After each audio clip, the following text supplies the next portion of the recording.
Hey everyone, thanks for joining us. My name is Andrew Morton. I'm the Director of Sales for iCabbi here in North America.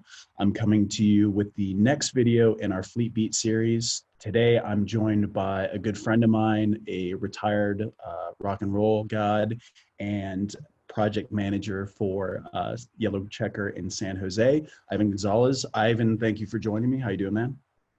Good, man. Good to be with you. Yeah. Thanks for jumping on and taking a few minutes to talk with me today. So I've known you for a couple of years. I know you very well. You're an awesome dude. But for the audience that's checking us out, can you tell me a little bit about yourself and what you do with your taxi fleet? I think you're drastically overselling how cool I am, but appreciate the kind words. Yep, as Andrew mentioned, I'm with Yellow Checker Cab here in San Jose. I'm the project manager slash assistant manager.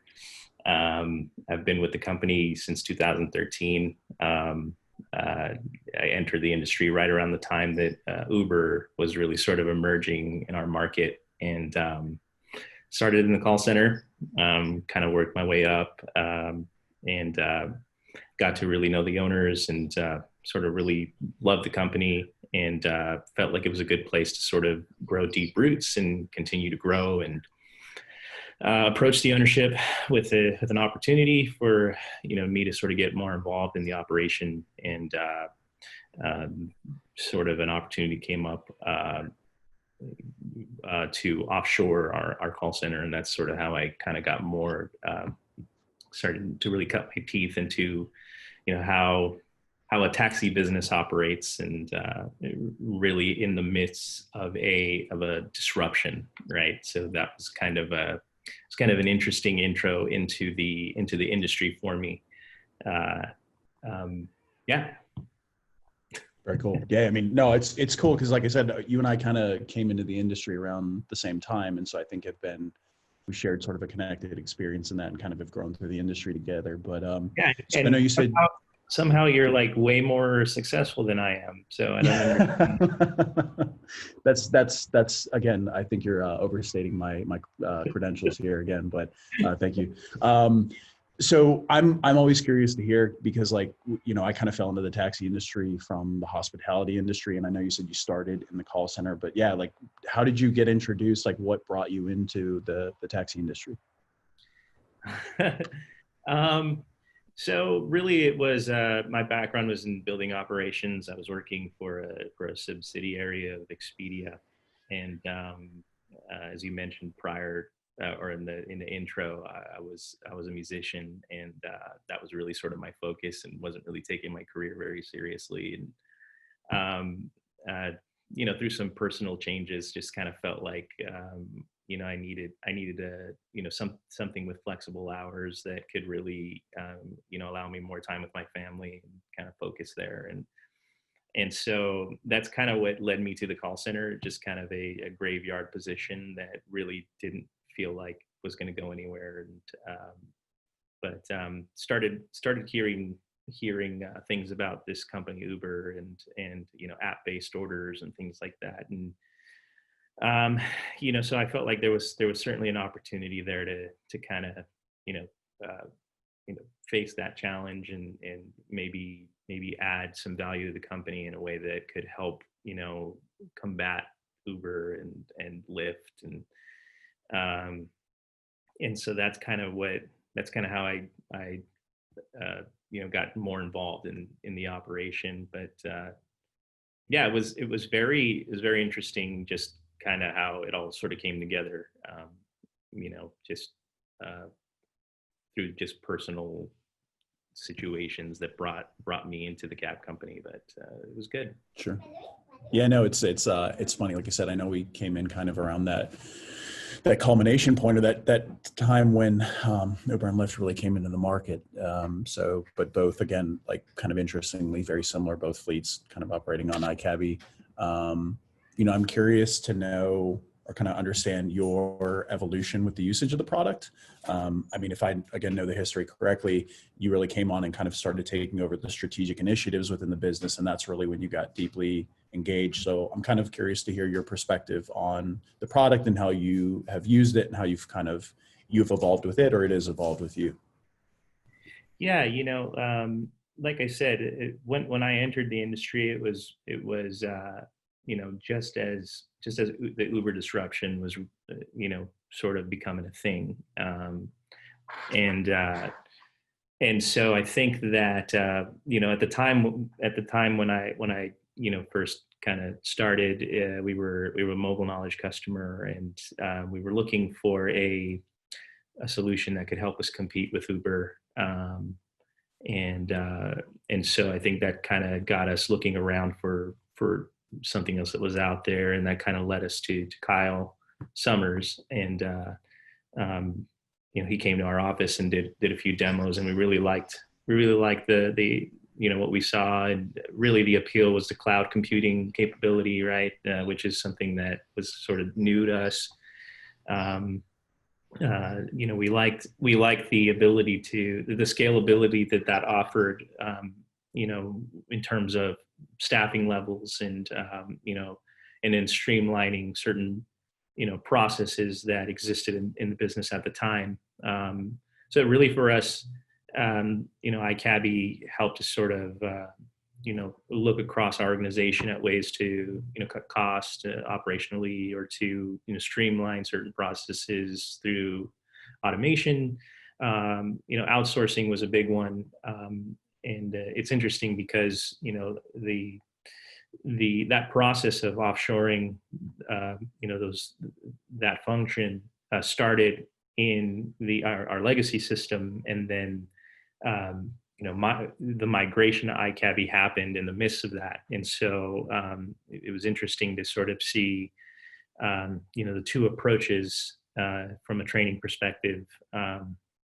But we were able to sort of I don't think that would have been possible without the iCabbi system, right? Being able Sure. to make that sort of transition. And so, when we signed with iCabbi, obviously our needs and the market in the U.S. looked a lot different than it does now, right? Like I said, our main focus when we first signed on was to combat Uber, and and and that has changed drastically, right? And so, sure, the way that we use the platform differs. Expansively to how we used it initially, and so that sort of evolved our value system in terms of the aspects of the system that we really focus on. Whereas we're more focused on accounts and helping helping the business. You guys do a grow. lot of name it, paratransit, that sort of stuff, right? You've expanded, diversified quite substantially there. Yeah, no, it's we did a hard pivot towards non-emergency medical transportation, and a lot of that, a lot of the ways that impacted the business were outside of the platform, right? The tech certainly helped us to sort of strategize, but the business, it became very apparent that we couldn't fit the taxi, the round peg that is taxi, into the square hole that is non-emergency medical transportation, and that extends to our technology platform. So it became very important for us to understand how to integrate third parties to help us meet those needs, and iCabbi is an excellent platform for something like that. That's actually, it's been one of the really cool things about working with you guys is, I think you guys found the platform kind of in a similar time and in a similar way that I did when I was running taxi fleets, where it was like, look, we needed kind of something to level up, something to help us evolve as a transportation company. And so, you guys were in that time learning from us, and now it's kind of come full circle and we're learning from you, right? Your particular evolution with the product, the third party solutions that you put in place, the way you're running your business. It's really, it's really cool to see this sort of shared ecosystem where I think that education is passing back and forth. And, we're we're hopefully helping you guys continue to evolve, but you guys just as much are helping us evolve, which has been really awesome to see. So um, I want to talk a little bit about kind of the current climate. Obviously everybody is dealing with COVID. Actually, probably everybody's tired of talking about COVID at this point, but I'm kind of curious to hear, you guys are really not at ground zero, but you've been in a pretty heavily impacted market in California. And so, what's happened with your fleet over the last couple of months? And, I'm curious, we've talked a little bit about this, but because you've taken on some creative projects to kind of help the business sustain, but can you tell me a little bit about, what's happened with the fleet and what you guys are doing to promote recovery and kind of make yourselves sustainable? Yeah. Well, sustainability, I think, is the key word. And I think, with COVID-19 um, uh, done, and similarly to the disruption of Uber, right? I'm looking at this as a natural disruption, I guess you could say. But anytime there's a disruption, it forces the company to really get honest with how we're running our operation. And I think from that perspective, I think it really focused us more on doubling down on the work that, for lack of a better term, is somewhat Uber and COVID proof, right? It's the medical rides, the dialysis rides. It's those, how can we maximize on that opportunity and focus our our business even further into chasing those modes of transportation, to help weather storms like this in the future. So, for us, sustainability is a huge focus of ours now. Yeah, I mean, COVID's had a tremendous impact on our business, right? Pre-COVID, we were running about close to 200 drivers. We're now today about half of that, and that's actually recovered since May to now, right? Yeah. We got as low as about 60 drivers on the road. That was, yeah, that was pretty tough. And but one of the things that it was interesting because our NEMIT work wasn't at all impacted by that, and so the drivers we did retain were the drivers who were engrossed in that work, right? That didn't do anything else but that work. And so my efforts have been to solidify those relationships and to try and expand into those markets, to help ensure a more sustainable future for us. It's interesting because the challenges that COVID has presented, on the flip side of that, there's also been opportunity. We've been approached by our Santa Clara County and surrounding counties to provide COVID transportation. And initially it was something that was very foreign to us. We're now close to, I would say, close to like over 800 COVID rides that we've successfully performed with no incidents, right? No infections, no spread to our drivers.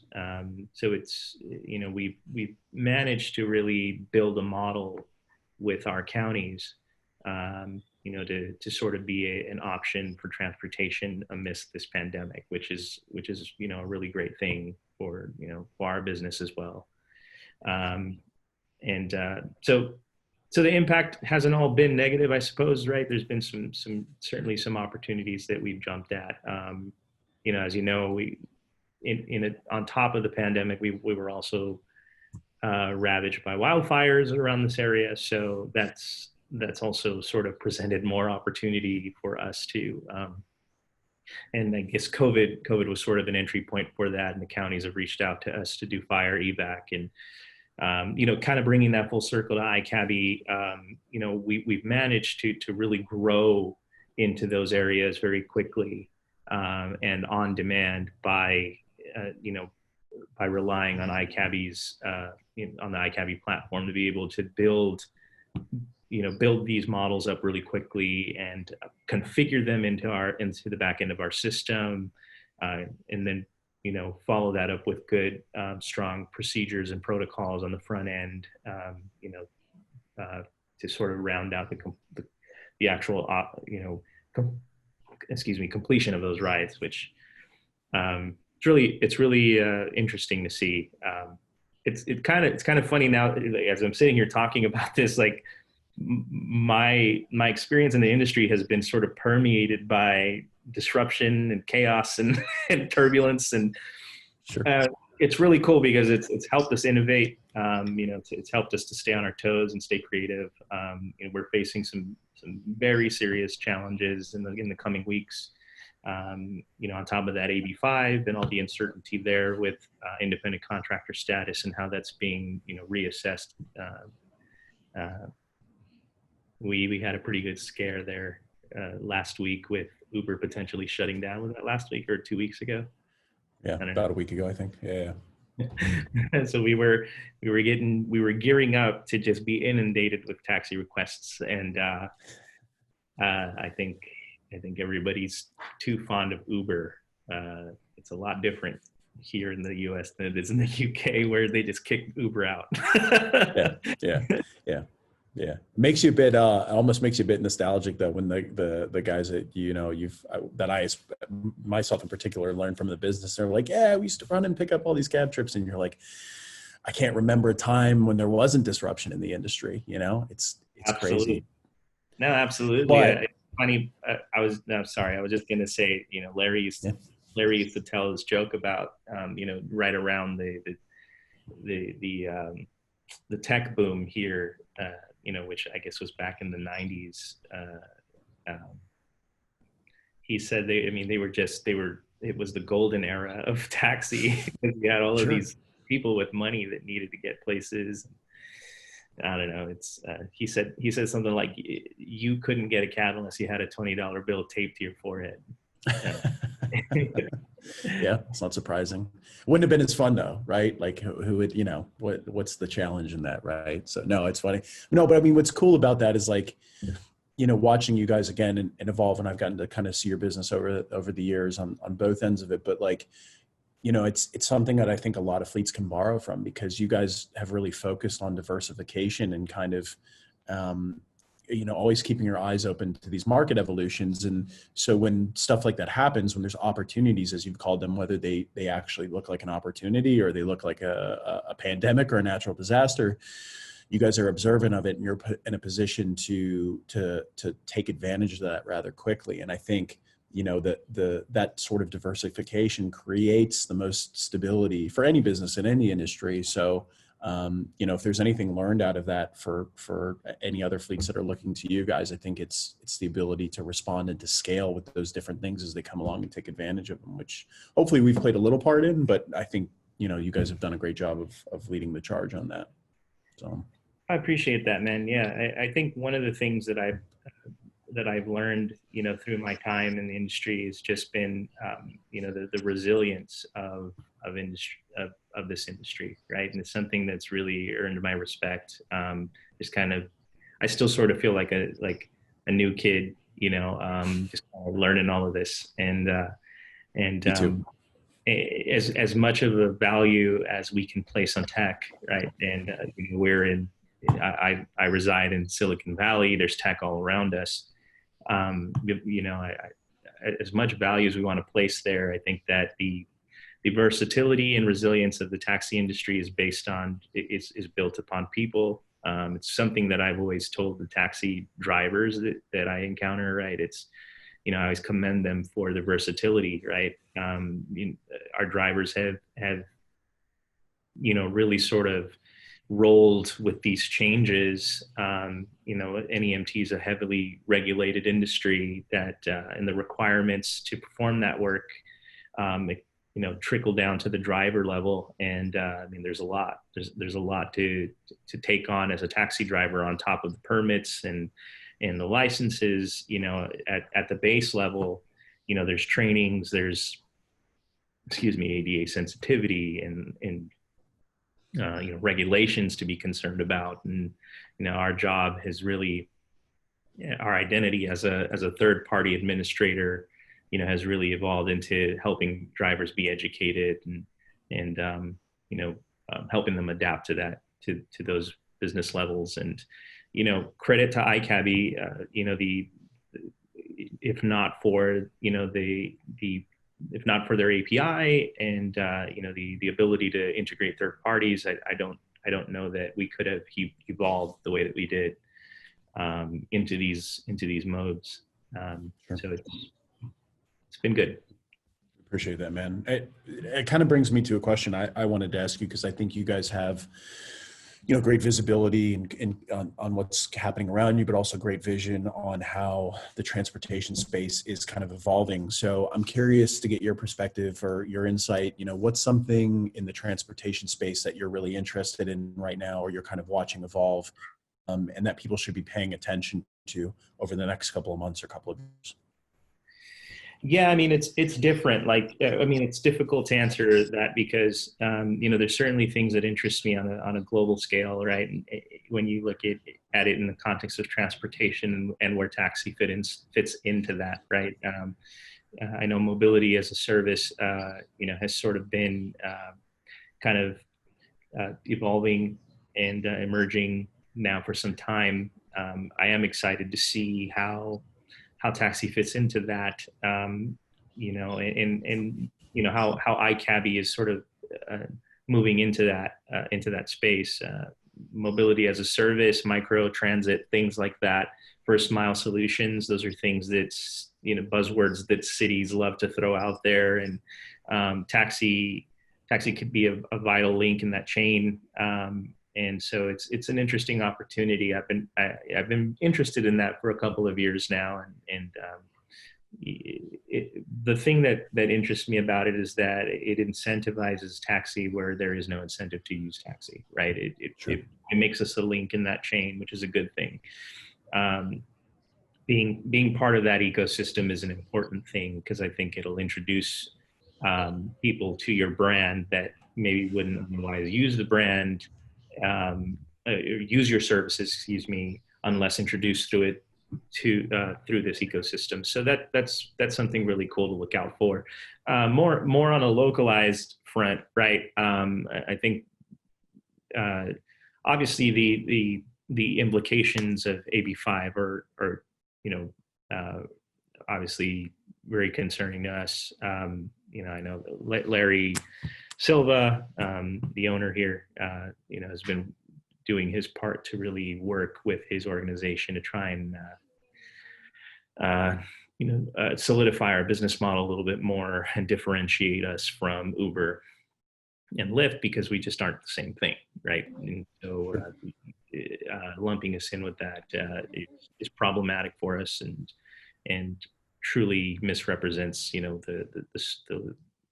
the business model, our business model. But so that's obviously interesting to me. Non-emergency medical transportation continues to be a huge opportunity for us. So that's something that that we're really focused on, and just trying to diversify within that world as well. Into Gurney, into all of these other different opportunities within that.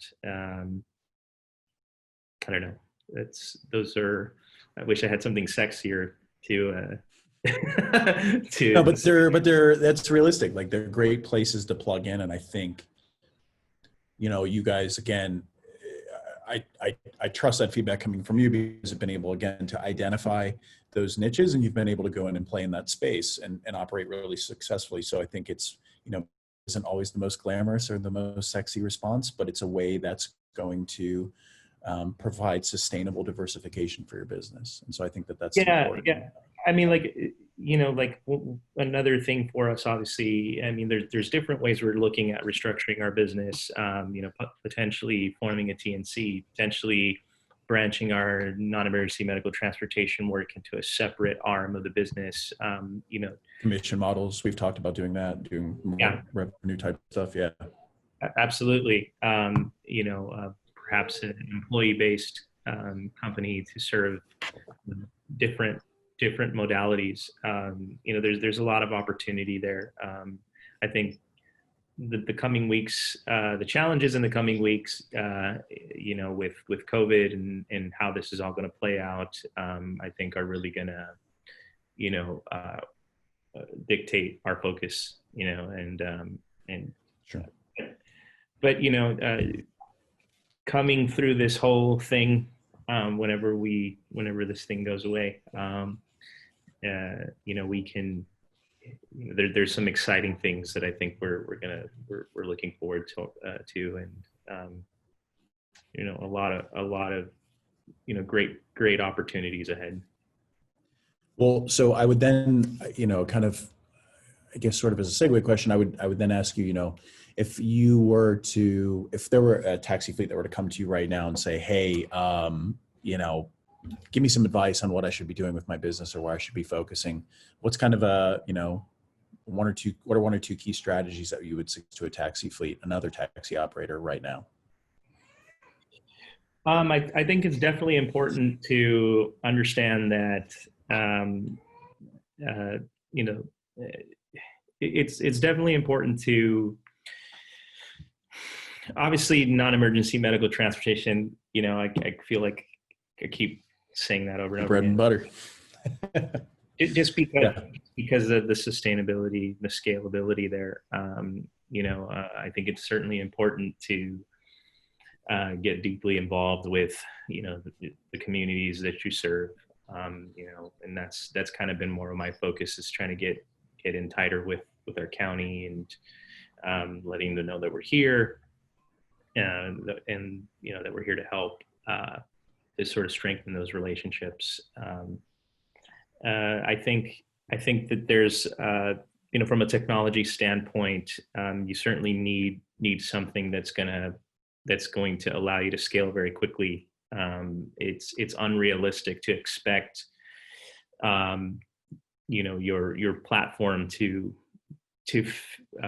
fill every single need that you have. And I think that's the beauty in iCabbi, is that it sort of encourages us to roll our sleeves up and kind of solve problems, through creative ways. And so I think that, if I were talking to someone who's just looking to take their business into to another level, I would certainly recommend iCabbi. I'd certainly recommend getting involved in non-emergency medical transportation. I would certainly model the business after,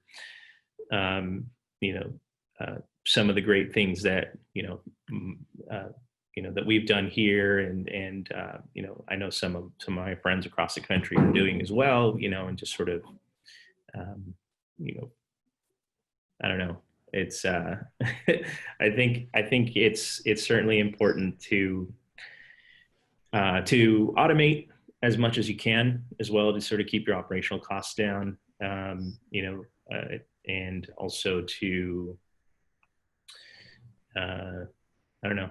I think I'm all over the place with that answer, but No, I think it's a tough question, because like similarly, I've operated in other markets, and I've run taxi fleets in a couple different markets. So like it can be very market specific and very, dependent on where you're actually operating. But I think that those are all great pieces of advice. Like, I think that there are strategies that you need to have today. And if you don't, like, they're really adaptable to any market. And if you're not following those kind of protocols, it's going to be hard to find success. But, and I also think, again, like you kind of alluded to this, building that network of partners where you're connected with other taxi fleets. Like, I know you and I, again, had spoken at various times throughout the years, and it's like, to understand, get connected with your fellow, like your peers, right? Because they're doing really interesting, unique things. And, I know some of the same guys you're connected with on going coast to coast. And it's like,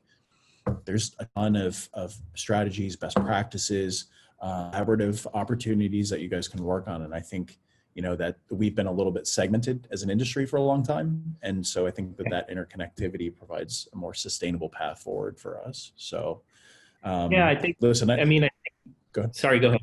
Go ahead. No, I was just going to say that there's such a value in establishing good relationships in this industry, right? Really, because it is very much a knowledge base, right? Whether they use the same technology platform as you or not, um, especially for someone like myself who's not as experienced in the industry, I've been able to grow by leaps and bounds because I've got good friends with a lot of experience in this business. So I certainly would encourage that. Sure. So listen, man, I know we're short on time. I appreciate you answering a ton of questions for me and giving us your feedback. I think, hopefully that the viewers tuning in can actually check this out and have some good thoughts and ideas on how they want Yeah. to start to manage their processes. Before we close out, I want to ask you a really quick non-taxi question to get something interesting for the last piece of it. So in 30 seconds or less, tell me about something, a non-taxi related hobby or industry or something that you're super interested in right now that you're digging into, that you're learning about, that's outside of taxi. um, yeah. So, I mean, life outside of taxi is very rigid and structured. Being a dad is something that interests me a lot. I've got a 12-year-old who just started 8th grade. So for me, that's something that interests me a lot, right? It's, just being a good dad, being a good husband. Outside of that, I'm getting pretty good at Fortnite, Halo, playing a lot of video games. You That's beat your kids though. That is the real question. That's the testament yeah. to how good you are, is if you can beat your kids, then you're fine, man. You got, nothing to worry about.